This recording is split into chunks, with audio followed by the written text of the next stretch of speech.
The dirt-caked window of Peterson's Mercantile couldn't hide the spectacle unfolding inside, where Daisy Ellis stood frozen beside a bolt of faded calico, the weight of every mocking stare pressing down on her threadbare dress like the unforgiving Wyoming sun.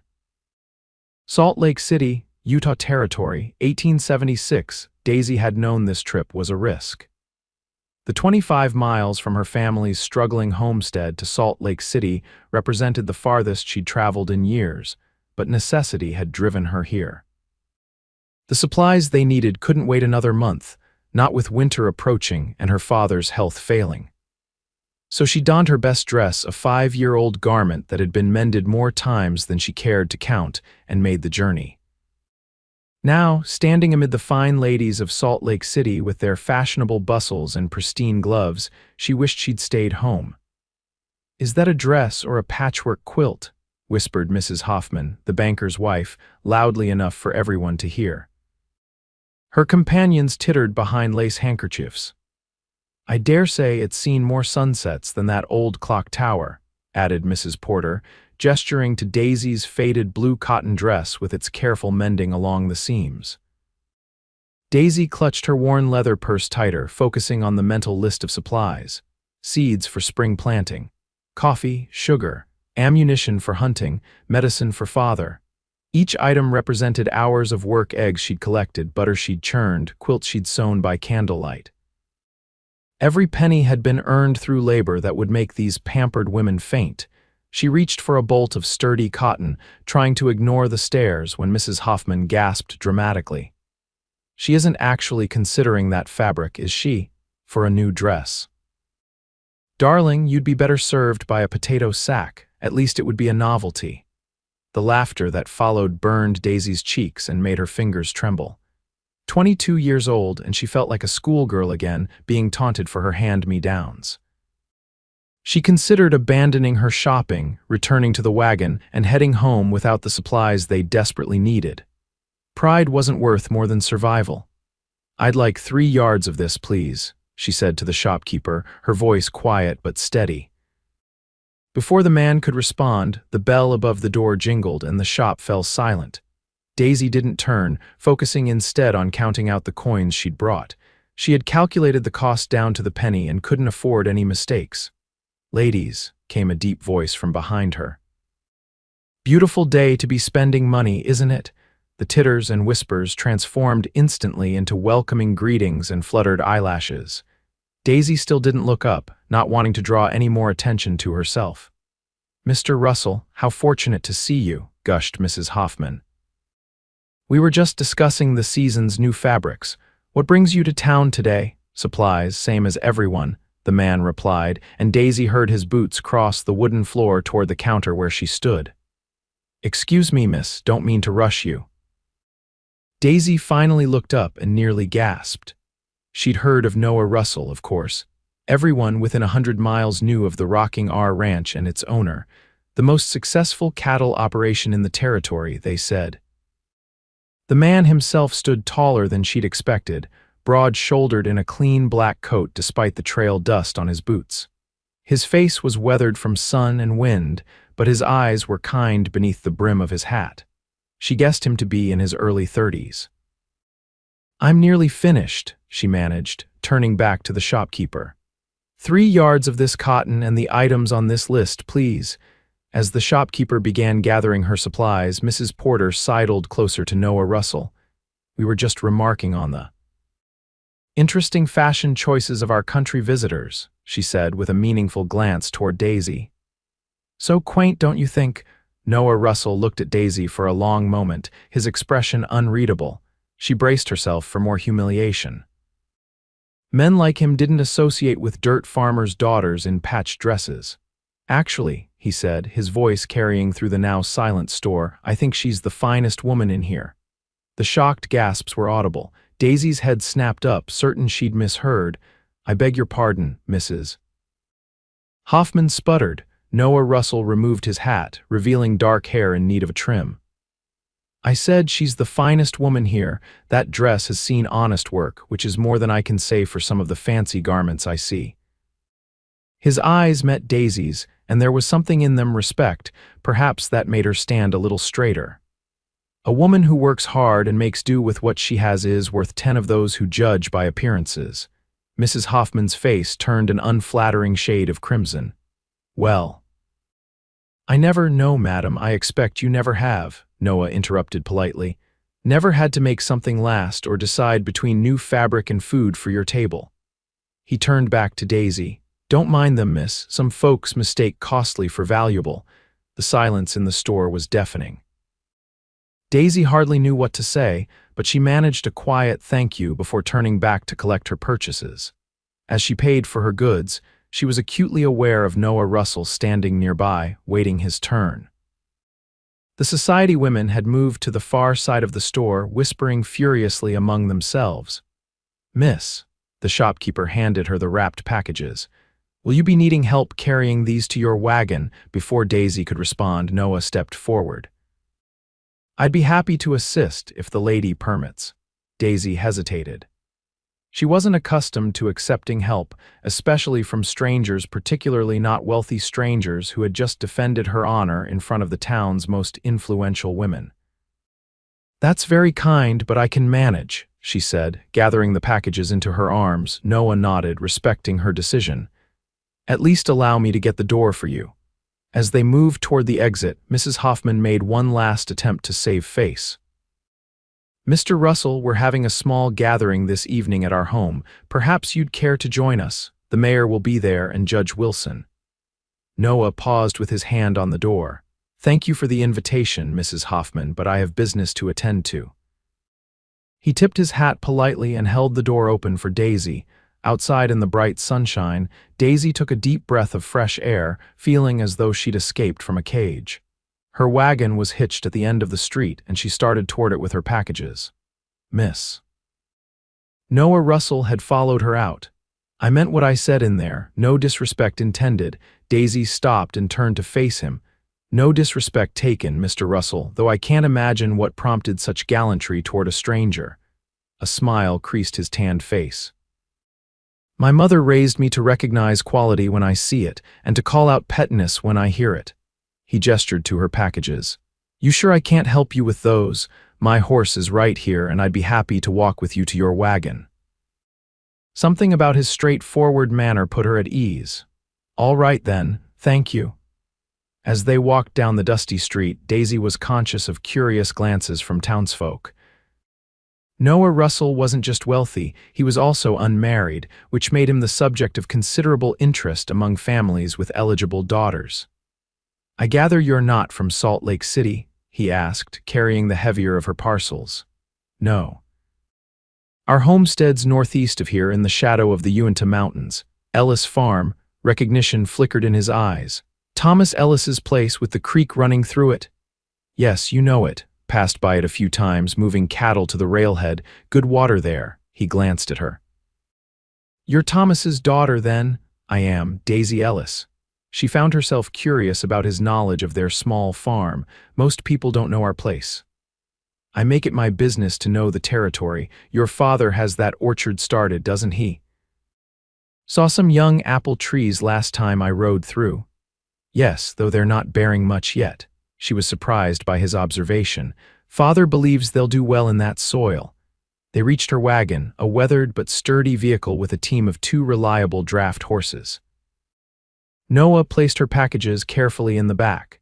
Miss Ellis, he said, stepping back as she climbed onto the seat, I wonder if I might call on you sometime. I've been thinking about planting some fruit trees myself, and I'd value your father's advice. Daisy was momentarily speechless.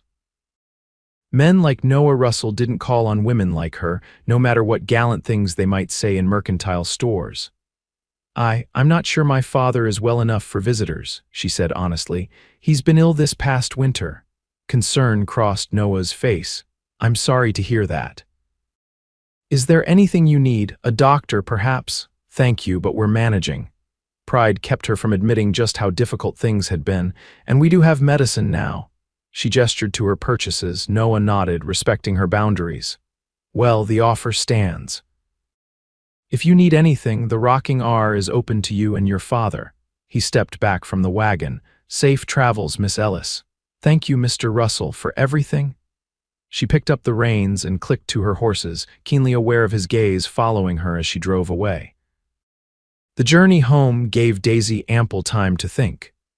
The incident at the Mercantile replayed in her mind, along with Noah Russell's unexpected defense and even more unexpected request to call on her.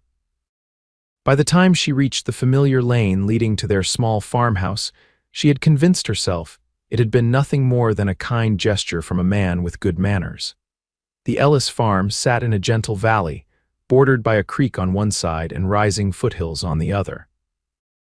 The modest house and barn had been built by her father's own hands when he'd claimed the land 15 years ago, after her mother died.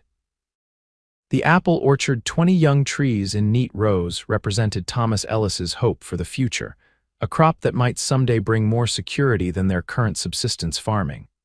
As Daisy drove the wagon into the yard, her father appeared in the doorway of the house, leaning heavily on a cane. At 53, illness had aged him beyond his years, his once powerful frame now gaunt and stooped. "You're back earlier than I expected," he called, making his way slowly down the steps. The shopping went quickly. Daisy set the brake and jumped down from the wagon seat. "How are you feeling today?" "Better than yesterday," he smiled tiredly. "Any news from town?" Daisy busied herself with unhitching the horses, unsure how much to tell him about the day's events. Her father had enough worries without adding social humiliation to them. "The usual gossip," she said lightly. "Oh, and I met Noah Russell from the Rocking R Ranch." Her father's eyebrows rose. "Did you now? What business did he have with you?" "None, really. He was in the Mercantile when I was shopping. Seems to know of our place, mentioned the orchard, in fact." Thomas nodded slowly. "The Rocking R borders our land to the north, though it's miles away. Russell's a good man from what I hear, fair in his dealings." He coughed, a rattling sound that worried Daisy. "Did you get the medicine?" "Yes, and everything else on the list." She took his arm, guiding him back toward the house. "Let's get you inside, and I'll make some tea with the new leaves I bought. Then you can take your medicine." That evening, after her father had gone to bed, Daisy sat by the fire darning socks. The events of the day kept intruding on her thoughts. Noah Russell's words echoed in her mind. "She's the finest woman here." No man had ever spoken about her that way, certainly not one of his standing. It puzzled her. She glanced down at her worn dress, the same one that had drawn such mockery in town, and wondered what he had seen that the society ladies had missed. Not beauty, surely. Daisy had no illusions about her appearance. Years of hard work had left her hands calloused and her skin tanned by the sun, a far cry from the porcelain complexions valued by society. Her honey-brown hair was practical rather than fashionable, usually braided and pinned up out of her way. No, Noah Russell couldn't have been admiring her appearance. Perhaps it was simply his nature to defend those being mistreated. A kind gesture, nothing more. With that reasonable conclusion, Daisy put the matter from her mind and focused on the tasks ahead. Tomorrow would bring chores, as always. The cows needed milking, eggs needed collecting, and the garden required attention before the first frost. Noah Russell and his unexpected gallantry had no place in her practical world. 3 days later, Daisy was kneeling in the kitchen garden, harvesting the last of the season's carrots, when she heard the distinctive sound of hoofbeats approaching. Visitors were rare at the Ellis farm, especially since her father's illness had curtailed his participation in community affairs. Shading her eyes against the afternoon sun, she watched a rider come into view on the winding dirt road that led to their property. As he drew closer, her heart skipped a beat in recognition. Even at a distance, Noah Russell cut an impressive figure on horseback, his posture straight and confident. Daisy stood quickly, brushing soil from her apron and pushing loose strands of hair back from her face. She was suddenly, uncomfortably aware of her appearance, another old dress, muddy boots, and hands stained from garden work. Noah reached the yard and dismounted in one fluid motion, leading his horse, a magnificent chestnut stallion, toward where she stood. "Miss Ellis," he greeted her, removing his hat. "I hope I'm not intruding." "Mr. Russell," she nodded, trying to maintain her composure. "This is unexpected." A slight smile curved his mouth. I mentioned I might call. Is your father available? I brought something that might help with his cough. He reached into his saddlebag and produced a small glass bottle. That's very thoughtful, Daisy said, genuinely touched by the gesture. He's resting now, but I can wake him. No need to disturb him. Another time will do. Noah glanced around the neat farmyard, taking in the well-kept garden, the modest house with smoke curling from its chimney, the small barn, and the young orchard beyond. You've made a good place here. My father has worked hard for it. Daisy hesitated, then added, Would you care for some coffee? It seems wrong to send you back without at least offering refreshment. Noah's expression brightened. I'd appreciate that, thank you. Daisy led him to the house, suddenly self-conscious about their humble home. The main room served as kitchen, dining area, and sitting room combined, with 2 small bedrooms off to one side. Everything was clean and orderly, but plainly furnished with pieces Thomas had made himself or items brought from their previous home back east.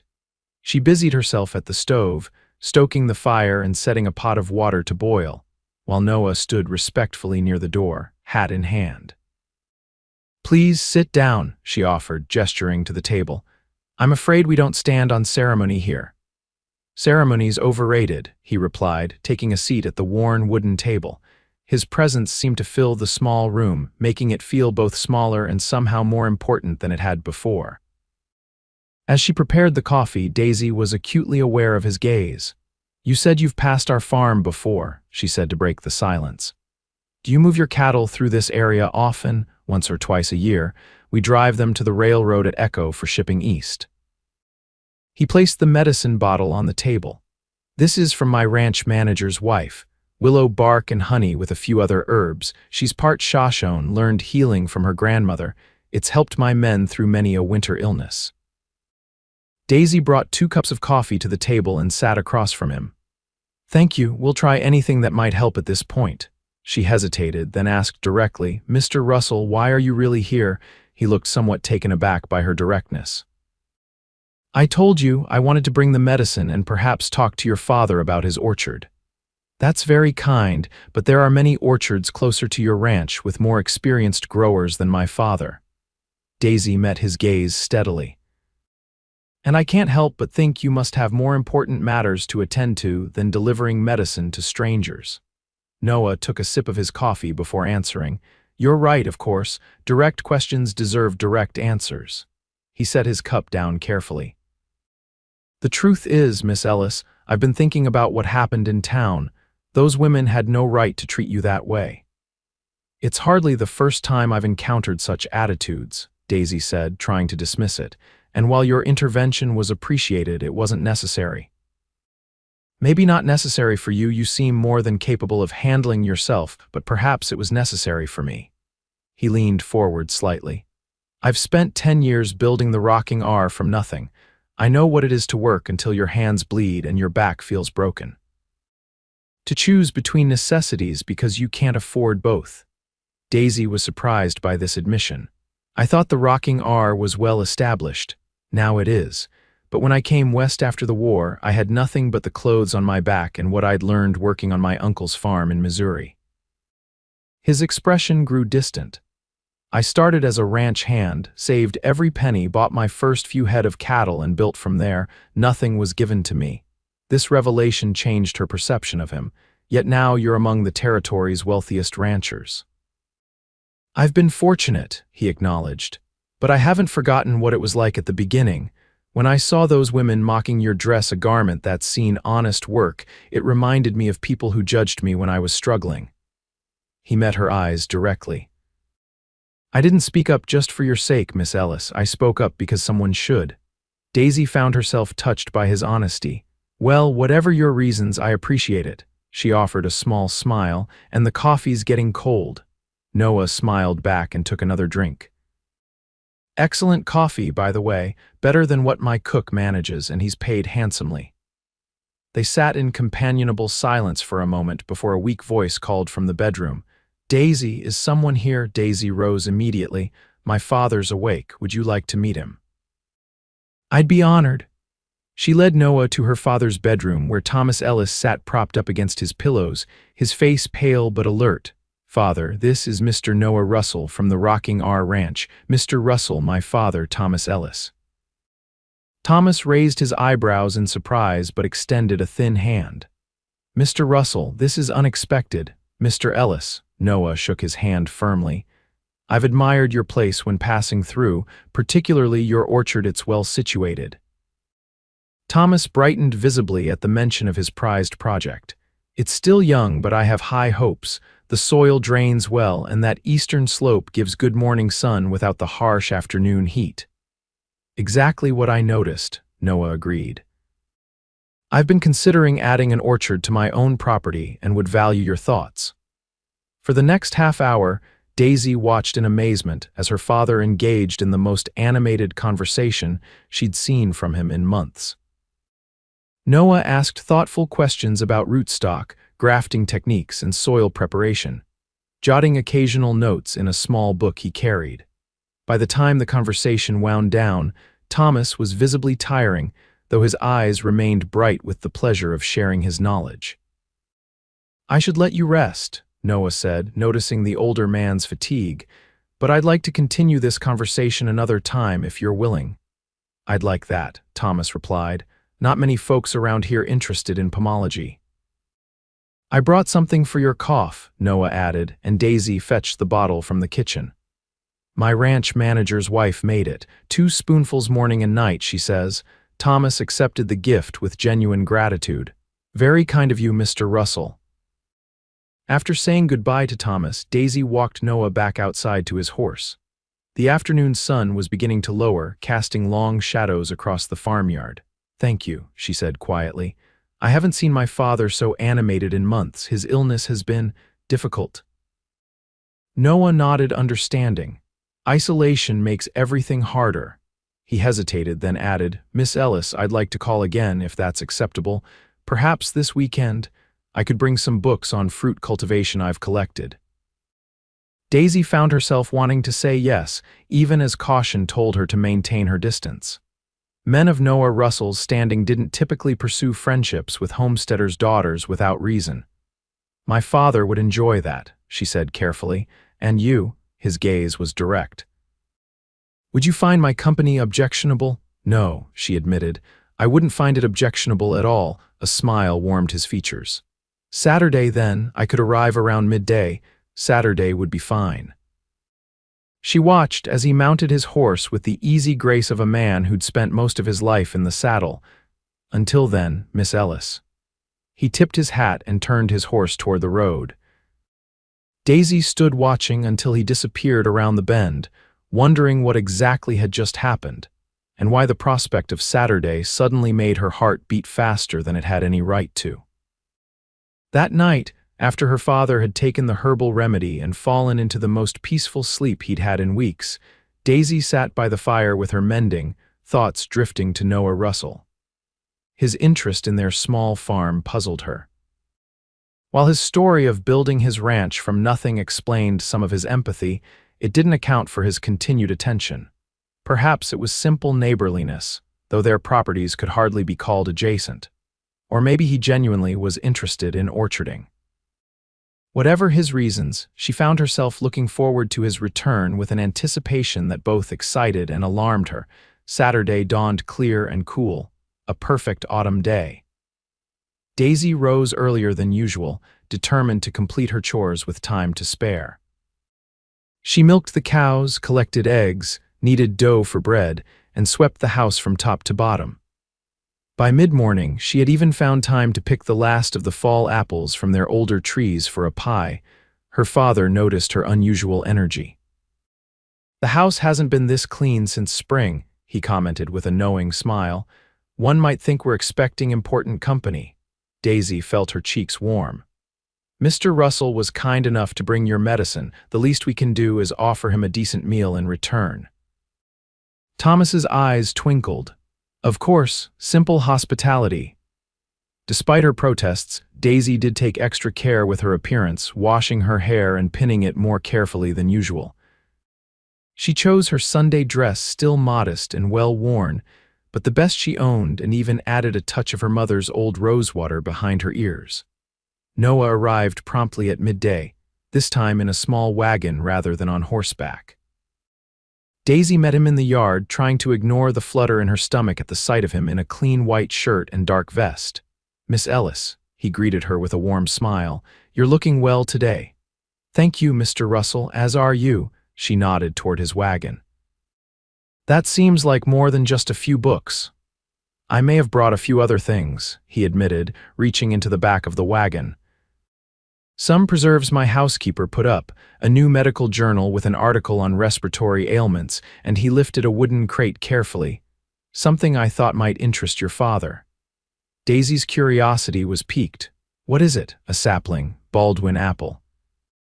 They're doing well in similar climates, and I thought he might like to add it to his orchard." The thoughtfulness of the gift touched her deeply. "He'll be delighted, truly." Noah carried the sapling and a leather satchel filled with books as they walked to the house. Thomas was waiting in his chair by the window, looking stronger than he had in days. "Mr. Russell," he called. "Right on time, Mr. Ellis. Good to see you sitting up." Noah carefully placed the crate near the door. "I've brought something for your orchard if you'd care to advise me on where it might best be planted." Thomas's face lit up at the sight of the sapling. "A Baldwin, I've been wanting to try one of those." He pushed himself up with his cane. "Let's take a look at it in the light." For the next hour, the three of them sat at the kitchen table while Thomas examined the sapling and discussed potential planting locations. Noah had brought detailed maps of his ranch and sketched possible orchard sites based on Thomas's advice. Daisy served fresh bread, butter, and cold venison from yesterday's cooking, watching with pleasure as her father engaged in the technical discussion. After the meal, Noah suggested they plant the sapling while the weather held.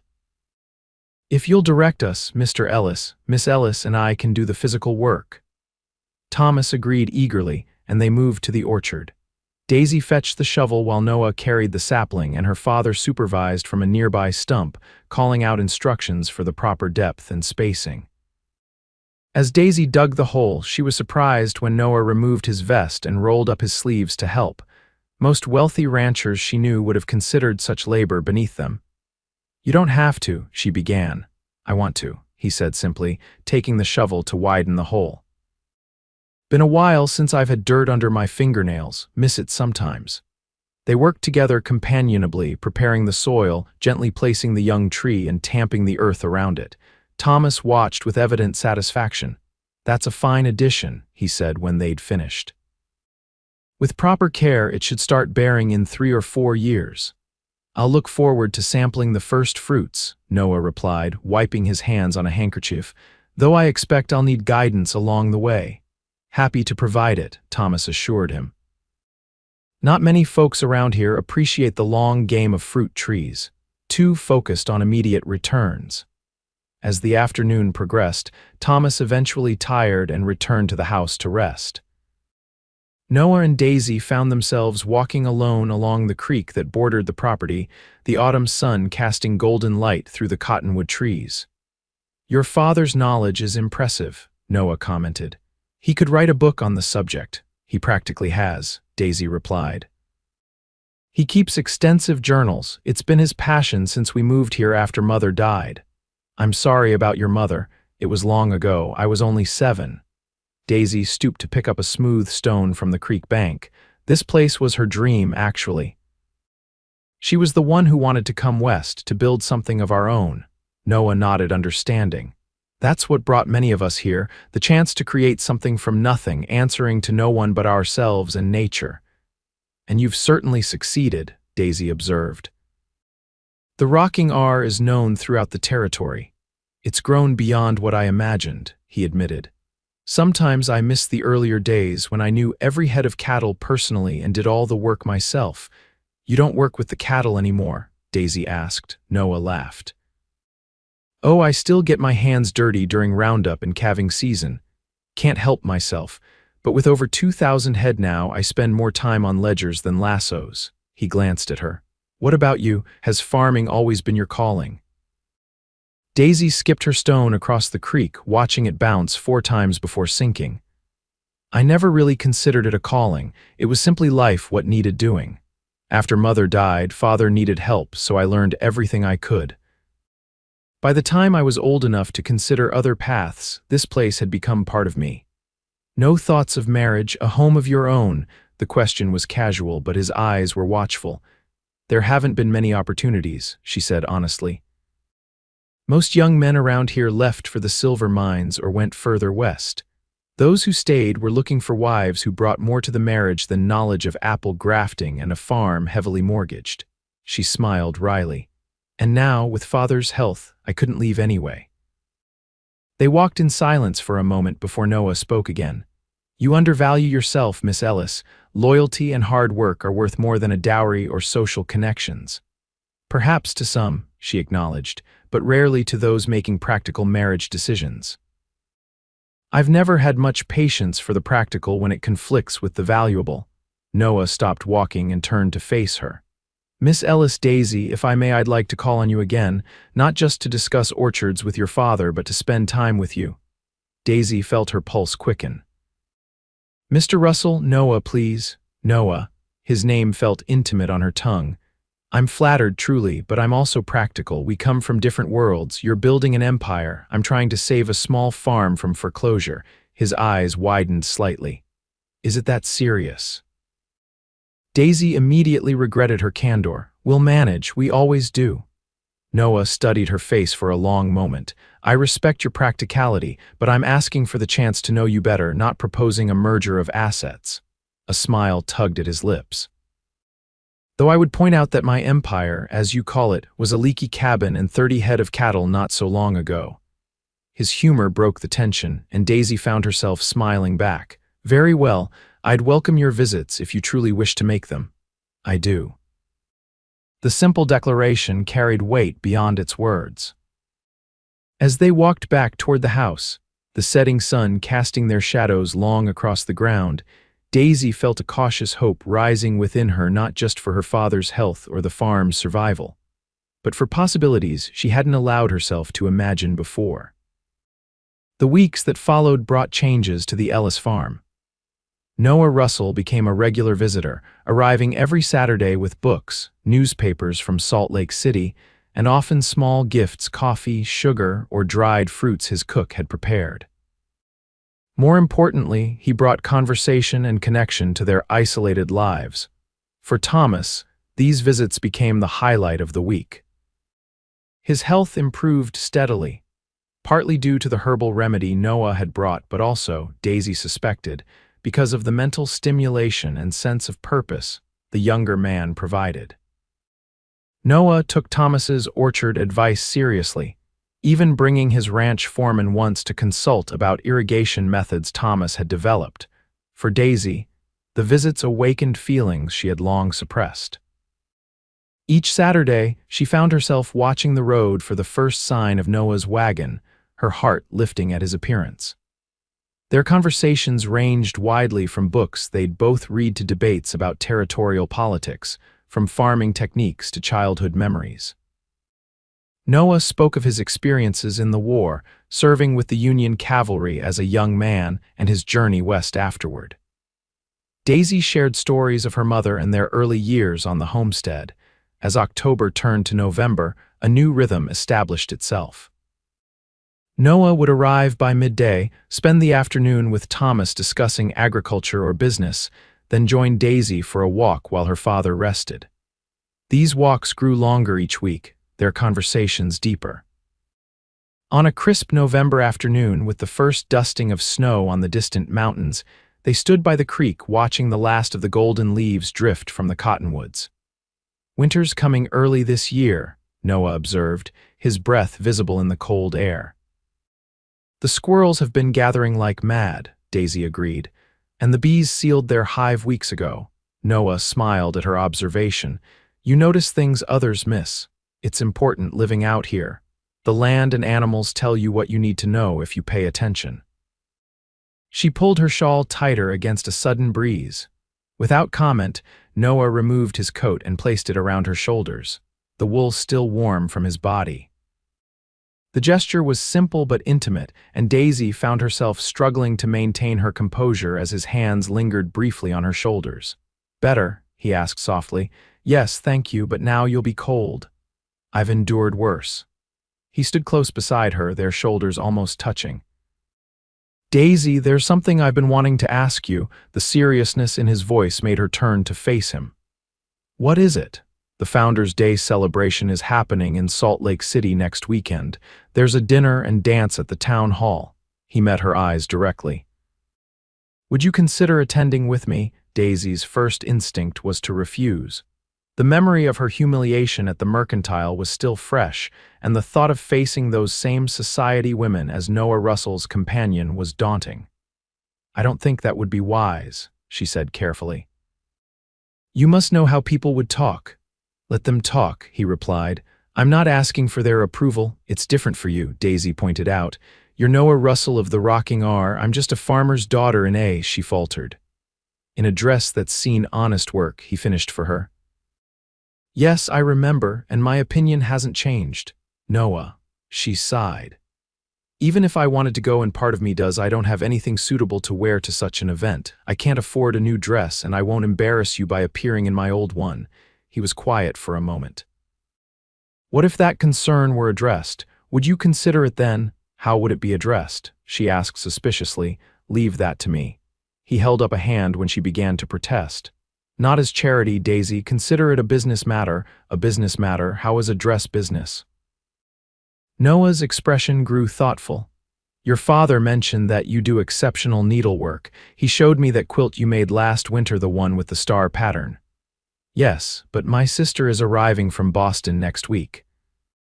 She's staying through Christmas and will need warm garments suitable for ranch life. I'd like to commission you to make them, a fair wage for skilled work." Daisy narrowed her eyes. "You're inventing work because you want me to have a dress." "I'm recognizing an opportunity that benefits us both," he corrected. "Elizabeth truly is coming, and she truly will need appropriate clothing.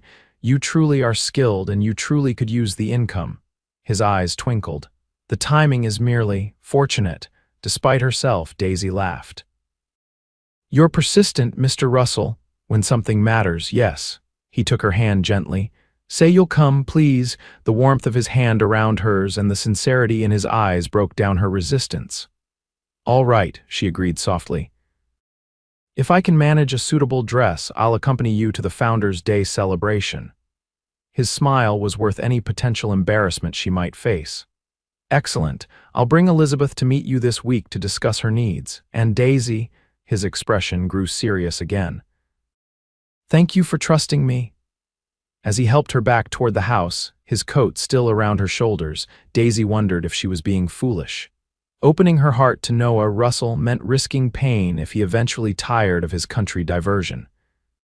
Yet something in his steadfast attention over these weeks told her this was more than mere interest or novelty. 3 days later, Noah arrived with his sister Elizabeth, a lively woman in her mid-20s with the same dark hair and direct gaze as her brother. Unlike the society ladies of Salt Lake City, Elizabeth greeted Daisy with genuine warmth and no hint of condescension. "Noah's told me so much about you and your father," she said as they sat in the kitchen with cups of tea. "I feel I know you already." "All good things, I hope," Daisy replied, still somewhat reserved. "Excessively good," Elizabeth said with a playful glance at her brother. "I'd begun to think you had wings and a halo based on his descriptions." Noah cleared his throat, looking uncharacteristically embarrassed. "I simply mentioned that Miss Ellis is an accomplished farmer and seamstress." Elizabeth laughed. "Accomplished is the tamest word you used, dear brother." She turned back to Daisy. "In any case, I'm delighted to meet you and grateful for your help. Boston fashions are useless in Wyoming territory."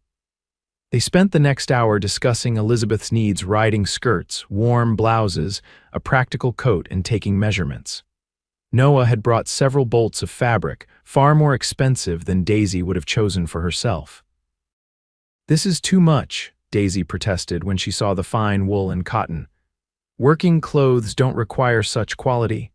"Perhaps not, but my sister does," Noah replied smoothly, "and I'm paying, so indulge me."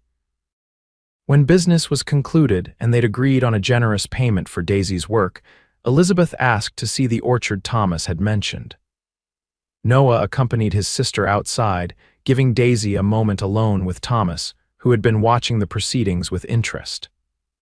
"That young man is sweet on you," her father said bluntly when the door closed. "Father," Daisy felt her cheeks warm. "I'm ill, not blind," Thomas replied, "and I approve. He's solid. Reminds me of myself at that age, hungry to build something meaningful." "It's not that simple," Daisy said, gathering the measuring tape and fabric samples. "We're from different worlds. Worlds change," her father said thoughtfully. "Look at this territory. 10 years ago it was wilderness.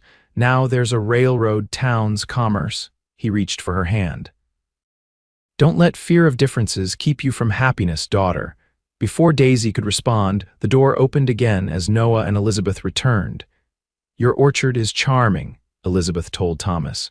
"Noah's already planning something twice the size on our ranch based on your advice." As they said their goodbyes, Elizabeth hugged Daisy warmly.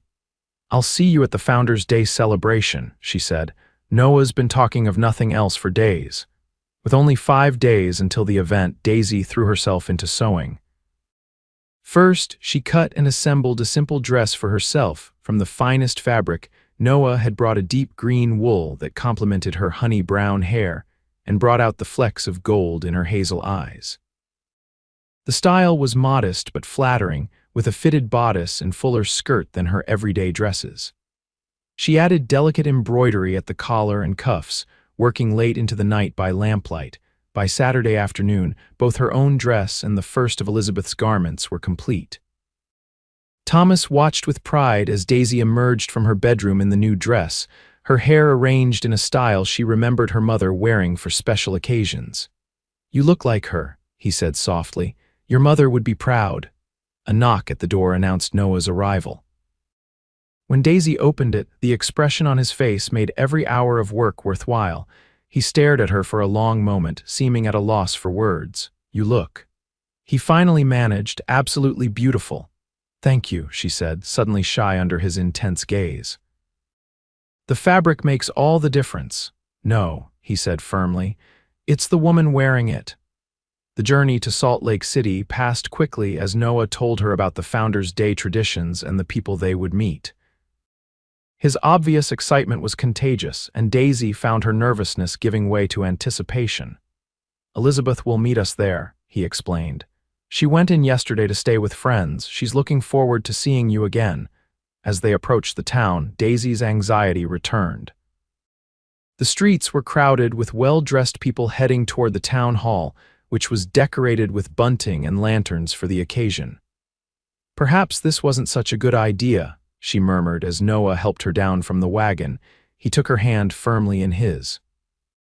"You belong here as much as anyone," he said.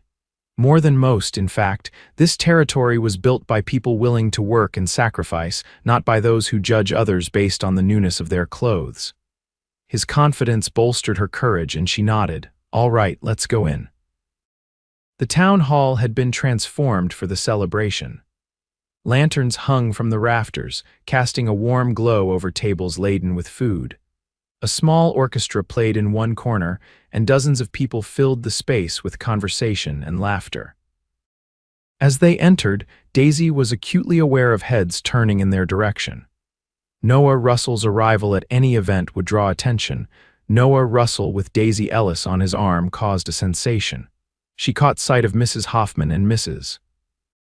Porter near the punch bowl, their expressions a mixture of shock and displeasure. "Ignore them," Noah whispered, sensing her tension. "They're not worth your concern." Elizabeth appeared from the crowd, resplendent in a blue silk dress. "You came," she exclaimed, embracing Daisy warmly. "And you look magnificent. That color is perfect for you." Before Daisy could respond, the mayor of Salt Lake City approached, a portly man with an impressive mustache. "Russell, good to see you." He shook Noah's hand vigorously before turning curious eyes to Daisy. "And who is your lovely companion, Mayor Jenkins? May I present Miss Daisy Ellis," Noah said formally. "Miss Ellis and her father run one of the finest orchards in the Eastern Valley." "Ellis." The mayor's eyebrows rose in recognition. "Thomas Ellis's daughter." I've heard good things about your apples, even young as the trees are. Thank you, sir, Daisy replied, surprised and pleased by his knowledge. We're hoping for a better yield next season.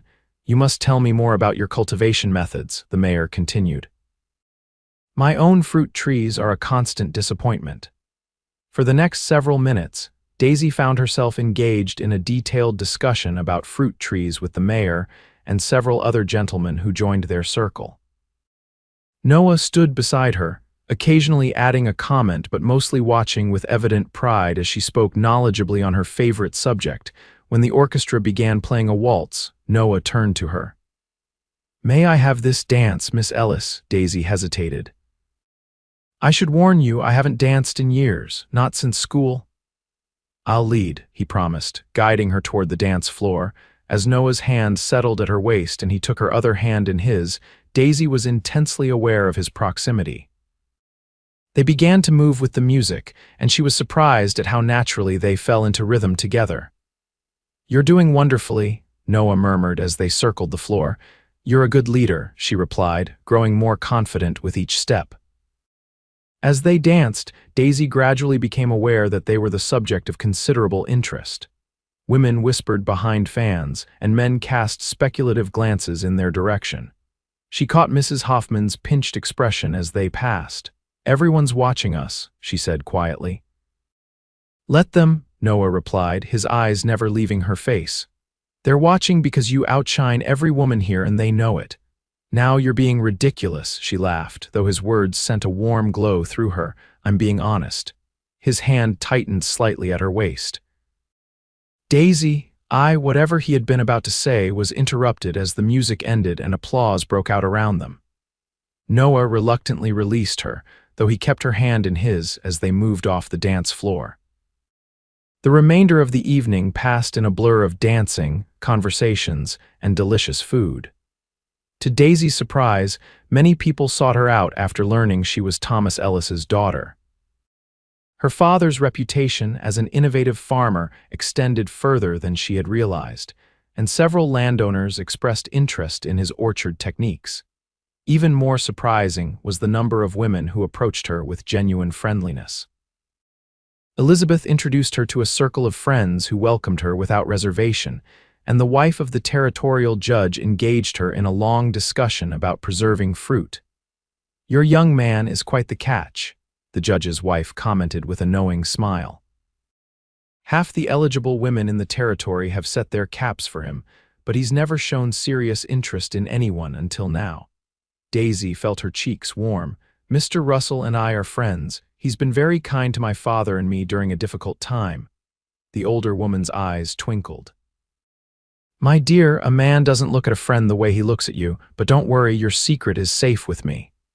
As the evening drew to a close, Noah found her near the refreshment table. "Ready to leave?" he asked. "It's getting late and we have a long drive back." Daisy nodded, suddenly aware of how tired she was. The excitement and nervous energy that had carried her through the evening were waning, leaving her pleasantly exhausted. They said their goodbyes to Elizabeth and the other guests, then stepped out into the cool night air. The streets of Salt Lake City were quiet now, most revelers having moved indoors as the temperature dropped. Noah helped her into the wagon and wrapped a warm blanket around her before climbing up beside her. As they left the town behind, Daisy leaned back against the seat, watching the stars overhead. "Thank you," she said softly. "For tonight, for everything." Noah glanced at her, his expression tender in the moonlight. "You're the one who deserves thanks. You faced down your critics with grace and showed everyone what I already knew, that you're remarkable." Daisy shook her head. "I'm not remarkable, I'm just—" "Stop," he interrupted gently. "Accept that someone sees value in you that you might not see yourself." He hesitated, then added, "My father used to say that a person's true worth is measured not by what they possess, but by what they overcome. By that measure, Daisy Ellis, you're the wealthiest woman in the territory."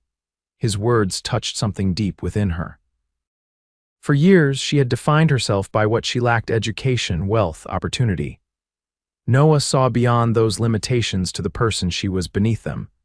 "Your father sounds like a wise man," she said. "He was." Noah's voice held old grief. He died when I was 15, influenza. Left me and Elizabeth to fend for ourselves with an uncle who resented the burden. I'm sorry. Daisy understood loss all too well. That explains why you're so good with my father. You know what it means to lose a parent too soon. Noah nodded, and it's why I admire your dedication to him. Family is everything in the end. They fell into comfortable silence as the wagon rolled through the darkness. Daisy found herself fighting to stay awake, lulled by the motion and the warmth of the blanket. Eventually, her head drooped against Noah's shoulder, and she drifted into sleep. She awoke to the gentle pressure of his hand on hers. Daisy, we're home. Opening her eyes, she saw the familiar outline of the Ellis farmhouse against the star-filled sky. I'm sorry, she murmured, embarrassed. I didn't mean to fall asleep. No need for apologies. He smiled as he helped her down from the wagon. You've had a long day. They walked to the door, and Daisy expected him to say goodnight. Instead, he took both her hands in his expression serious in the moonlight. Daisy, I need to say something, and I'd appreciate it if you'd hear me out before responding. Her heart quickened at his tone. All right. These past weeks, getting to know you and your father, have been the happiest I can remember. His thumbs traced small circles on the backs of her hands. I came here initially out of concern and curiosity. I stayed because I found something I wasn't even looking for. Noah, she began, but he shook his head. Please, let me finish. He took a deep breath. I know our circumstances are different. I know there are practical considerations, your father's health, the farm, the differences in our positions, but none of that matters to me. What matters is that when I'm with you, I feel more myself than I ever have before. Daisy stood perfectly still, hardly daring to breathe as he continued. I'm not asking for any declarations tonight, he said softly. I just want you to know that my intentions are honorable and my feelings are genuine. Whatever happens between us will be your choice, made in your own time. In the silence that followed, Daisy found her voice. Noah, I don't know what to say. You don't need to say anything now, he assured her. Just know that I'll be here, whether you need a friend, a business partner, or... He left the last possibility unspoken. Impulsively, Daisy rose on her tiptoes and pressed a gentle kiss to his cheek. Thank you for tonight, she whispered. For everything. His eyes darkened with emotion, and for a moment she thought he might kiss her properly. Instead, he lifted her hand to his lips. Good night, Daisy Ellis, he said. Sweet dreams. As she watched him drive away, Daisy touched her fingers to the spot where his lips had pressed against her skin. For the first time in years, she allowed herself to imagine a future different from the one she had resigned herself to, a future filled with possibility and, perhaps, love. The days following the Founders' Day celebration brought changes to Daisy's life that she could never have anticipated. Word of her appearance with Noah Russell spread quickly through the surrounding farms and ranches. Women who had previously ignored her at church or in town now sought her acquaintance. Merchants who had been indifferent became attentive when she shopped for supplies. Noah continued his regular visits, though now he often brought Elizabeth as well. The siblings became fixtures at the Ellis farm, with Elizabeth helping Daisy with household tasks while Noah assisted Thomas with winter preparations for the orchard. What had begun as formal visits evolved into comfortable familiarity, the four of them sharing meals and conversation as easily as if they'd known each other for years. As November turned to December, Thomas's health improved steadily. The herbal remedy Noah had brought worked better than any medicine the doctor had prescribed, and the mental stimulation of Noah's visits seemed to revitalize the older man. He began venturing out to the orchard again, bundled against the cold, to supervise the winter pruning Noah insisted on helping with. Your father's stronger every time I see him, Noah observed one afternoon as he and Daisy walked along the snow-dusted creek. He managed the entire west section of the orchard today without resting. It's remarkable, Daisy agreed. A month ago I feared he wouldn't see spring. Now he's making plans for expanding the orchard next year. About those plans. Noah hesitated. I've been thinking. Your father's knowledge and my land could be a powerful combination. The eastern section of the Rocking R has the perfect elevation and soil for fruit trees. Daisy glanced at him curiously. Are you proposing a business arrangement, in a manner of speaking? Noah stopped walking and turned to face her. Daisy, I want to be clear about my intentions. I care deeply for you and your father. What I'm suggesting would benefit us all, but it's not the only reason I'm here. Snow began to fall lightly around them, the delicate flakes catching in Daisy's hair and on her woolen shawl. Noah reached out to brush a snowflake from her cheek, his touch lingering. I know, she said softly. You've made your feelings clear, and yours. His eyes searched hers. I've tried to be patient, to give you time, but I find myself growing less patient by the day. Daisy took a deep breath, gathering her courage. My feelings have grown with each visit, each conversation. I care for you, Noah, more than I thought possible in so short a time. His expression lightened. But I still have concerns, practical ones. She gestured toward the farm. This place is my responsibility. My father's health may be improving, but he's not young. I can't abandon him or the work he's put his life into. I would never ask you to, Noah assured her. Whatever relationship develops between us, your father will always be welcome and respected. As for the farm, he looked thoughtful.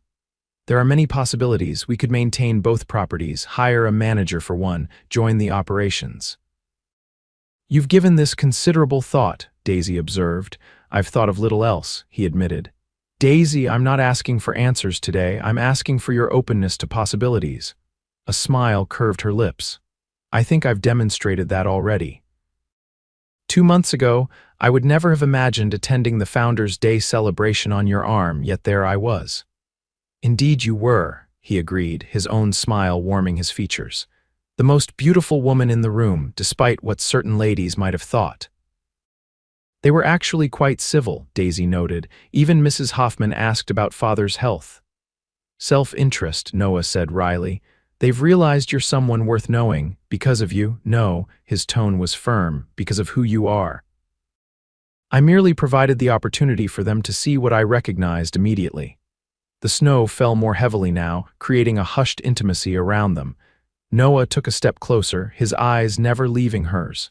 Daisy Ellis, he said softly, may I kiss you? Her heart raced at the question, but she didn't hesitate. Yes, she whispered. Noah's hands cradled her face with infinite gentleness as he lowered his mouth to hers. The kiss was tender, almost reverent, his lips warm despite the cold air. Daisy's hands found their way to his shoulders, steadying herself against the rush of emotion. When they finally parted, both slightly breathless, Noah rested his forehead against hers. I've wanted to do that since the day I met you, he confessed. In the mercantile, Daisy laughed softly. When I was mortified and angry, even then, he confirmed. Perhaps especially then, you had such dignity, such strength. I knew immediately you were extraordinary. They stood together in the falling snow, reluctant to break the moment. Finally, practical concerns intervened. We should get back, Daisy said reluctantly. Father will worry, and you shouldn't drive in heavy snow. Noah nodded agreement, though he kept her hand firmly in his as they walked back to the farmhouse. As they approached, Daisy saw her father watching from the window, his expression a mixture of satisfaction and concern. He'll have questions, she murmured. Good, Noah replied. I have answers. Inside, Thomas Ellis sat by the fire, a blanket across his knees despite the warm room. His sharp eyes took in their snow-dusted clothing and clasped hands, but he made no comment beyond offering Noah coffee before his drive home. As Daisy busied herself at the stove, she was acutely aware of the men's conversation, which had taken an unexpected turn. I've been meaning to ask you, Thomas said to Noah, about your long-term plans for that eastern pasture, the one by the creek. Interesting you should mention it, Noah replied. I've been considering converting some of it to orchard land, based on your advice about soil and elevation. Good land for it, Thomas agreed, but a considerable undertaking. You'd need someone with experience to oversee it. I was hoping you might advise me on that very matter, Noah said carefully, both the planning and potentially the supervision.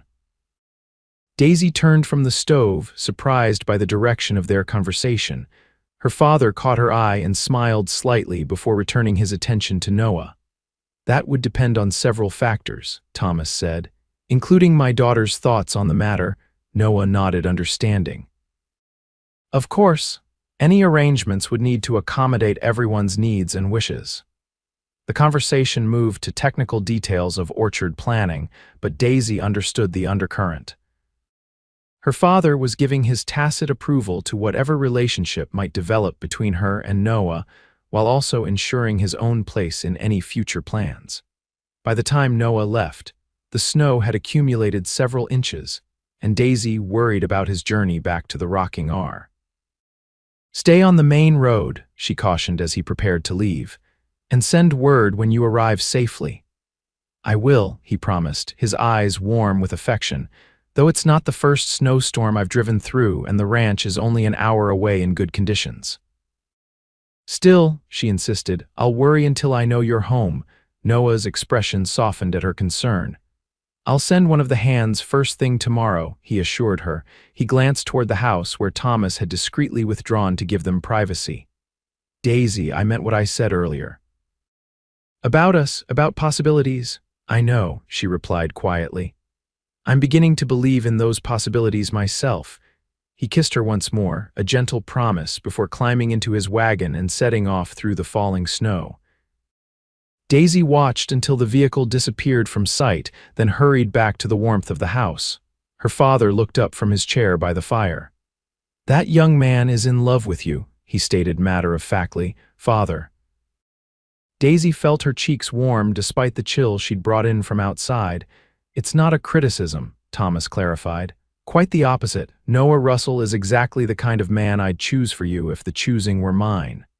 He studied her face. "But it's not my choice, it's yours." "And I think you've already made it, haven't you?" Daisy sank into the chair opposite him, overwhelmed by the events of the day. "I'm not sure what I've chosen, exactly. Everything is happening so quickly." "Love often does," her father said with a distant smile, perhaps remembering his own courtship. "But the important question is, do you love him?" The directness of the question demanded an honest answer. "I think I do," Daisy admitted softly, "but there are so many practical considerations." Thomas waved away her concerns. "Practicalities can be sorted out. Love is rarer and more precious." He leaned forward, his eyes serious. "Daisy, I've watched you sacrifice your youth and prospects to care for this farm and for me. It's been my greatest regret that my illness has limited your chances for happiness." "Father, no," she began, but he held up a hand. "Let me finish. You've been everything a father could ask for in a daughter and more. Now life has offered you a chance at joy of your own. Don't let practical concerns stand in your way." His expression softened. "Noah is a good man. He respects you, values your mind as well as your heart, and not insignificantly, he sees the worth in this old farmer and his dreams." Daisy felt tears prick at her eyes. "I won't leave you or the farm." "No one's asking you to," Thomas pointed out. "But change is coming one way or another. Best to embrace it on your terms with someone who cares for you deeply." He reached for her hand. "Your mother would want this for you, so do I." The next morning dawned clear and cold, the world transformed by several inches of pristine snow. Daisy was checking on the livestock when she heard the sound of approaching hoofbeats. Looking up, she saw a rider from the rocking R approaching, recognizable by the distinctive brand on his saddlebag. "Miss Ellis," the young cowhand called as he dismounted. "Mr. Russell asked me to deliver this and to tell you he arrived home safely last night." He handed her a small package wrapped in brown paper. "Thank you," Daisy replied, surprised. "Would you like some coffee before you head back?" "You must be cold." The young man accepted gratefully, and Daisy led him to the house. As he warmed himself by the fire, she unwrapped the package. Inside was a small wooden box carved with an intricate pattern of apple blossoms. Opening it, she found a folded note atop a delicate silver chain with a small pearl pendant. The note read simply, "This was my mother's. She always said it should go to the woman who captured my heart. I can think of no one more worthy to wear it. With deepest affection, Noah." Daisy's hands trembled as she lifted the necklace. It was beautiful in its simplicity, a perfect pearl nestled in a silver setting that caught the morning light. "Is that from Noah?" her father asked, entering the room. "Yes," she said quietly, showing him the gift. It was his mother's. Thomas nodded, understanding. A family heirloom, significant. After the ranch hand departed with her thanks and a message of gratitude for Noah, Daisy stood before her small mirror and fastened the necklace around her throat. The pearl rested perfectly at the hollow of her neck, as if it had been made for her. Throughout the day, as she completed her chores, her fingers often strayed to the necklace, its presence a tangible reminder of Noah's feelings and intentions. By evening, she had made a decision. 2 days later, when Noah arrived for his regular visit, Daisy met him in the yard, the pearl necklace visible against the collar of her dress. "You're wearing it," he observed, his expression brightening. "It suits you perfectly." "Thank you for such a meaningful gift," she replied. "I've been thinking about what you said, about possibilities." Noah's attention sharpened. And I'd like to explore them with you." She took a deep breath. "I care for you, Noah, deeply. I'm not certain what the future holds for us, but I want to find out." The joy that spread across his face was answer enough, even before he gathered her into his arms and kissed her with a passion that left no doubt of his feelings. "You've made me the happiest man in Wyoming territory," he said when they finally parted. "We still have much to discuss," Daisy reminded him. "Practical matters, we have time," Noah assured her. All the time we need. As Christmas approached, the relationship between Daisy and Noah deepened. He visited the Ellis farm almost daily now, often bringing Elizabeth, who had become a dear friend to Daisy. Together, the four of them decorated the farmhouse with pine boughs and red ribbons, creating a festive atmosphere despite the modest surroundings. On Christmas Eve, Noah and Elizabeth arrived with their arms full of packages and a small fir tree strapped to their wagon. "We thought you might enjoy a proper Christmas tree," Elizabeth explained as Noah set up the fragrant evergreen in the corner of the main room. "It's wonderful," Daisy exclaimed, touching the soft needles. "We haven't had a tree since Mother died. She always insisted on one, but afterward, Father and I—" She trailed off, remembering those difficult early years. "Then it's time to revive the tradition," Noah said firmly. From a box, he produced simple ornaments, wooden stars, painted pine cones, and red berries strung on thread. "These were our mother's. Elizabeth and I have kept them all these years. Are you sure you want to share them?" Daisy asked, touched by the gesture. "Absolutely," Elizabeth replied. Christmas should be about family, old and new. The meaning behind her words wasn't lost on Daisy or Thomas. As they decorated the tree together, singing carols and sharing stories of Christmases past, Daisy felt a sense of rightness, of pieces falling into place.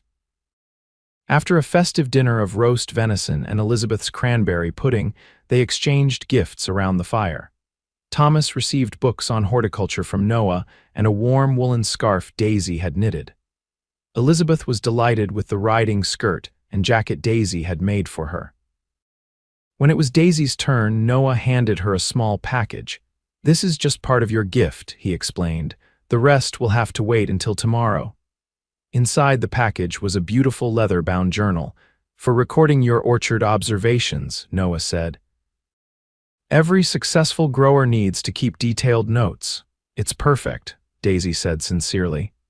"Thank you." Her gift to Noah was a hand-knitted sweater in deep blue wool, carefully crafted during the long evenings after he had left. "This must have taken weeks," he said, running his hand over the intricate pattern. "It gave me something to do besides worry about you riding home in the cold," she replied with a smile. As the evening drew to a close, Elizabeth announced she was tired and retired to the small guest room they had prepared for her. Thomas soon followed, leaving Daisy and Noah alone by the fire. "This has been the most wonderful Christmas I can remember," Daisy said, leaning comfortably against Noah's shoulder as they sat side by side on the small sofa. "Mine too," he agreed, his arm around her, "and I hope tomorrow will be even better." "What's happening tomorrow?" she asked curiously. "You mentioned the rest of my gift," Noah smiled mysteriously. "You'll see. For now, just know that I've never been happier than these past months with you." He turned to face her, taking both her hands in his. Daisy, when I first saw you in that mercantile, standing tall despite those women's cruelty, I admired your courage. As I've come to know you, that admiration has grown into the deepest love I've ever known." Daisy's heart raced at his declaration. "Noah, I love you," he said simply.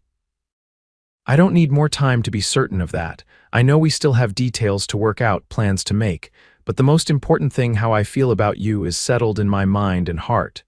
Tears welled in Daisy's eyes. "I love you too," she whispered. "I think I have almost from the beginning, though I tried to be practical about it." Noah laughed softly. "My practical, sensible Daisy, one of the many reasons I love you." He kissed her gently, then more deeply, his hands cradling her face as if she were the most precious thing in the world. When they finally parted, he reluctantly stood. "I should go, we have a big day tomorrow."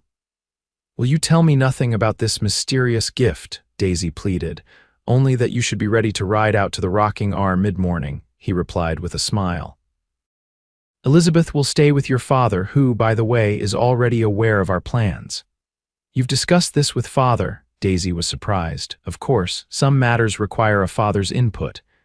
With a final kiss, Noah bid her good night, leaving Daisy to wonder what Christmas Day would bring.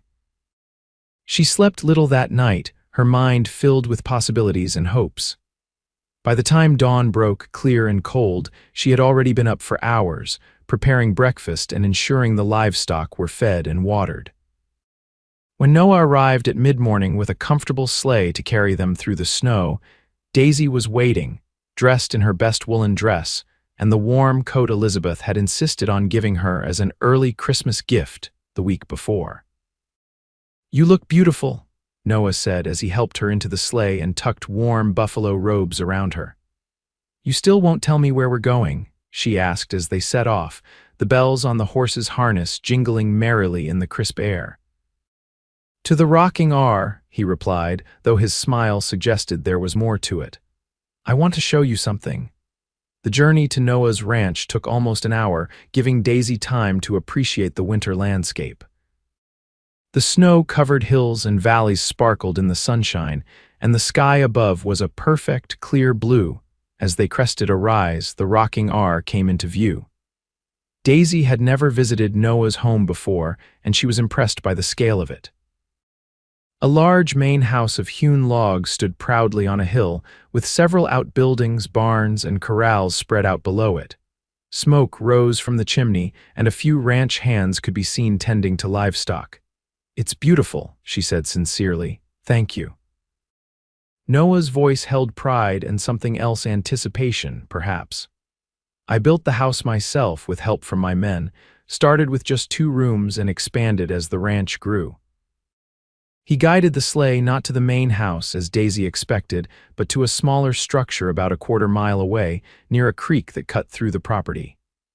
It was a charming cabin, newly built by the look of the fresh-cut logs, with a wide porch and large windows.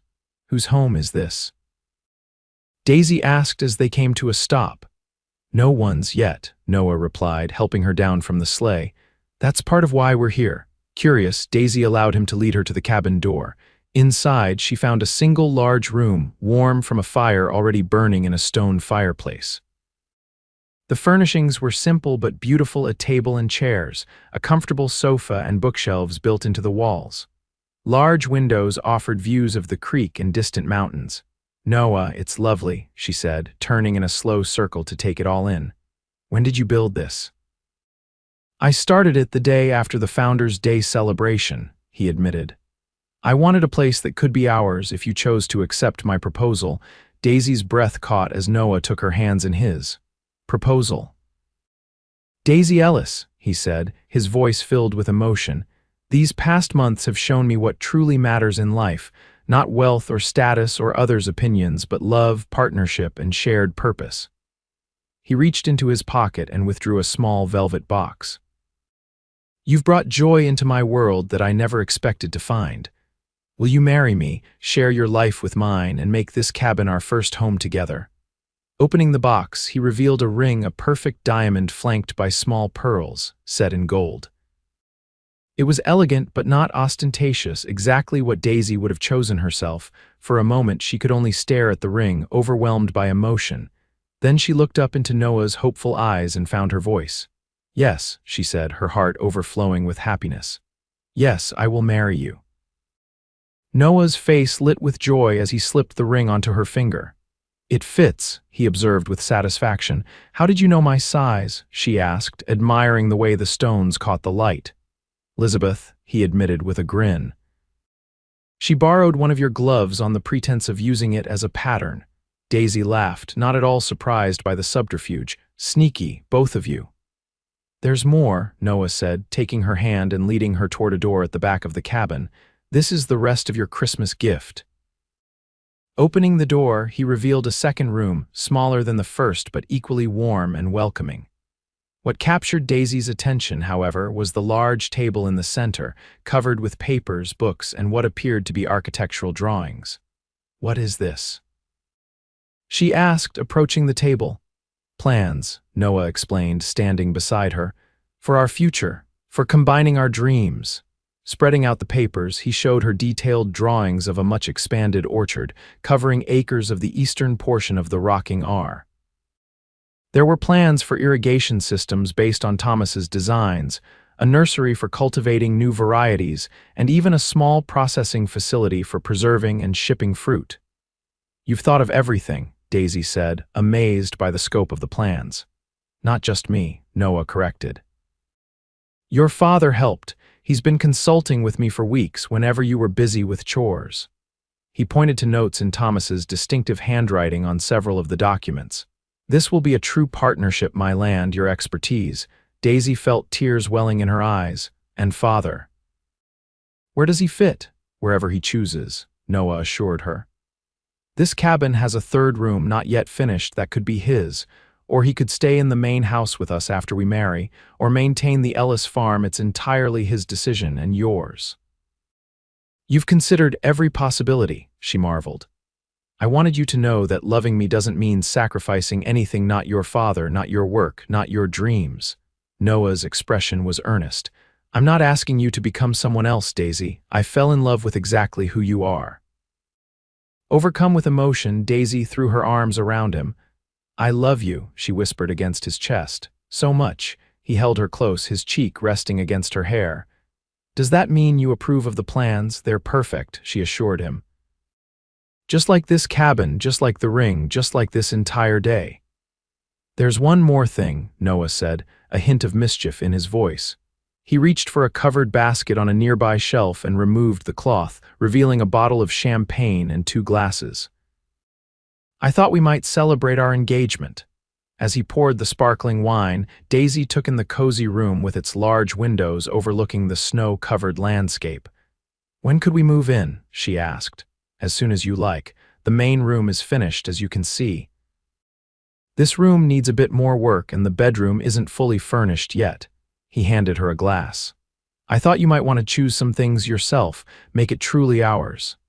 The consideration behind every aspect of his plans touched her deeply. This wasn't a man making grand gestures for show. This was someone who had thought carefully about her needs and wishes. "To us," Noah said, raising his glass, "and to all the possibilities ahead." "To us," Daisy echoed, clinking her glass against his, "and to the finest man I've ever known." Noah's smile warmed her heart as they sipped the champagne. Setting his glass down, he drew her into his arms.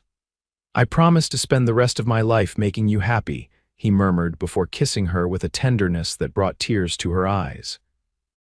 In that moment, standing in the cabin Noah had built with their future in mind, Daisy felt truly blessed.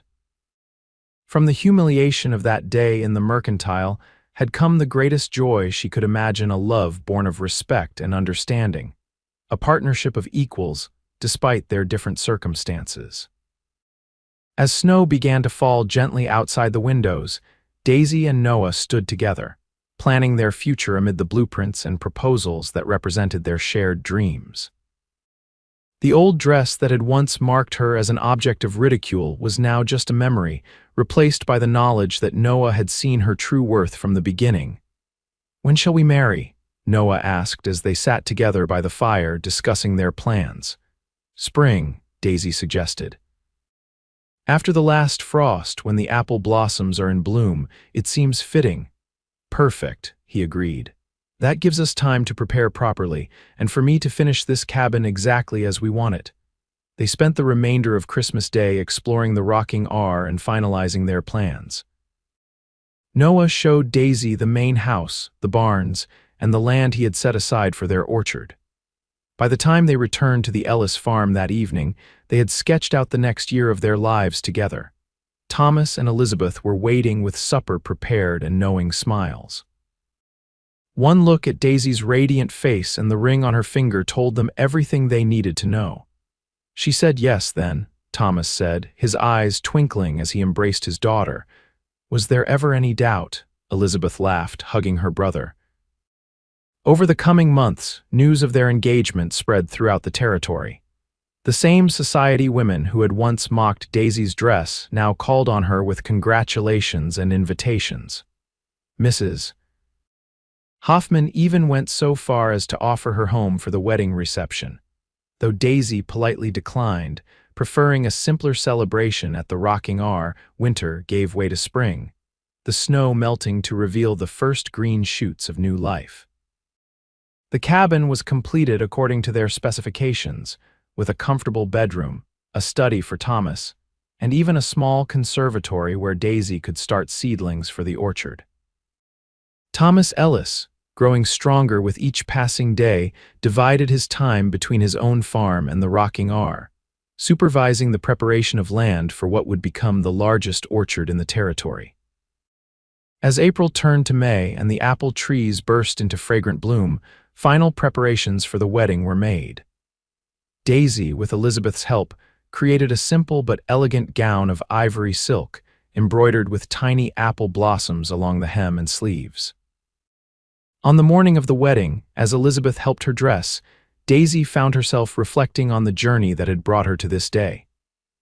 "A year ago, I could never have imagined this," she said, watching in the mirror as Elizabeth arranged her hair with sprigs of fresh apple blossoms. "I was focused on survival, on keeping the farm going, on caring for Father.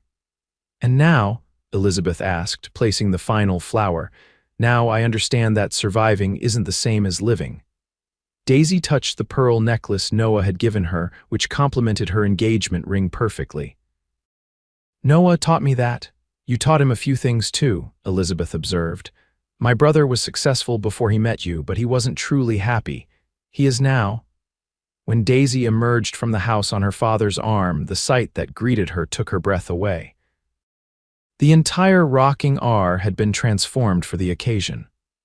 White ribbons and apple blossoms decorated the path leading to the orchard, where rows of chairs had been arranged beneath the flowering trees. Noah stood waiting at an arch woven with blossoms and greenery, his expression one of awe as he watched her approach. Friends from throughout the territory had gathered to witness their union ranchers and farmers, merchants from Salt Lake City, even the territorial governor and his wife. But Daisy saw only Noah, handsome in his new black suit, his eyes never leaving hers as she walked toward him. The ceremony was simple and heartfelt. They exchanged vows they had written themselves, promising partnership, respect, and enduring love.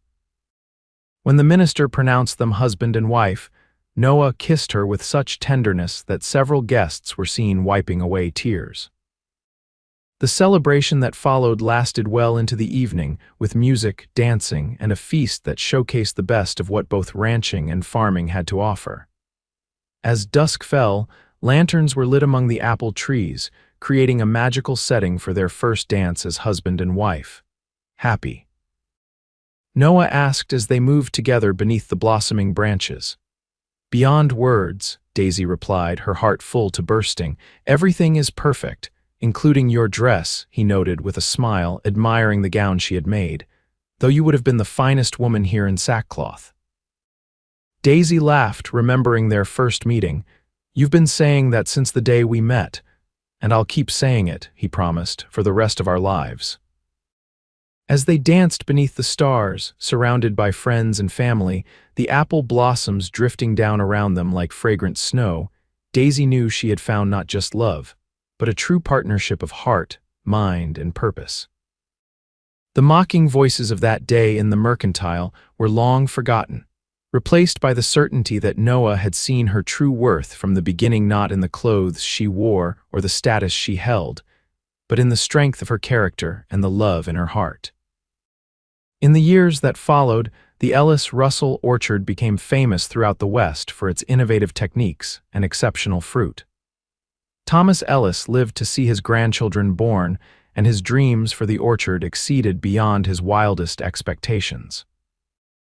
The old Ellis farm was maintained as an experimental nursery, where new varieties were developed and tested. Noah and Daisy's partnership proved as fruitful in business as it was in love.